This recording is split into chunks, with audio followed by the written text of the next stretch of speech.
ప్రాణం తీసేస్తానంటే తీయడానికి వీలు లేదని చెప్పి జామీనుగా అడ్డుపడ్డాడు. 38:14 యెషయా గ్రంథంలో చూడండి, యెహోవా నా కొరకు పూటబడెను. He stood as a pledge of safety and he stood as a pledge of surety. వచ్చి నిలబడ్డాడు, ఈయన ప్రాణం తీయడానికి వీలు లేదని. ఎందుకు తీయడానికి వీలు లేదు? లోన్ కావాలి, లోన్ శాంక్షన్ కావాలి. ఏం లోన్ శాంక్షన్ కావాలి? ఆయు అనే లోన్ శాంక్షన్ కావాలి. శాంక్షన్ కావాలంటే షూరిటీ కావాలి. ఆయనను చూస్తే ఇవ్వడానికి వీలు లేదు, ఆయన కట్టే స్తోమత లేదు. నిలబడి ఎవరన్నా షూరిటీ ఇస్తే శాంక్షన్ చేస్తానని తండ్రి అన్నాడు. ప్రధాన యాజకుడు నిలబడి అన్నాడు, నేనే జామీన్ నిలబడతా, హెచ్కే కొరకు పూట పడేది నేనే. I will stand as a pledge of surety. Sanction చేయి.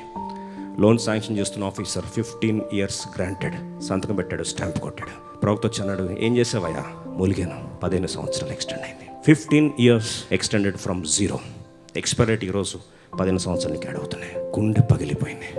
18 ఆరాధిస్తున్నాడు, నోరు తెరిచాడు. ఈ మూలుగులు ఆరాధనగా మారాయి.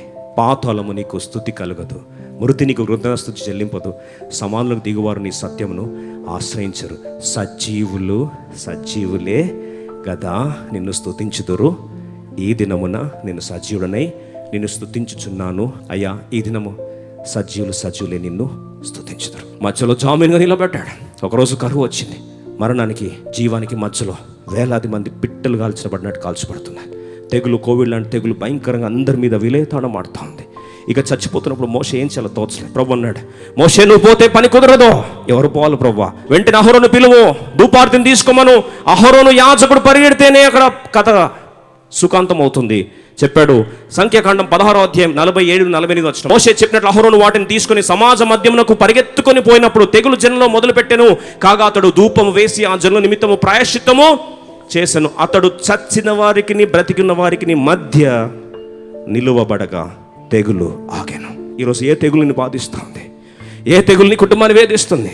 ఏ తెగులు నీ యొక్క మానసిక స్థితిని క్షీణింపజేస్తుంది? ఏ తెగులు నీ ఆత్మీయ స్థితిని తినేస్తుంది? ఈరోజు ఆపగలిగేది ఒకే ఒకడు, ఆయన ప్రధాన యాజకుడు.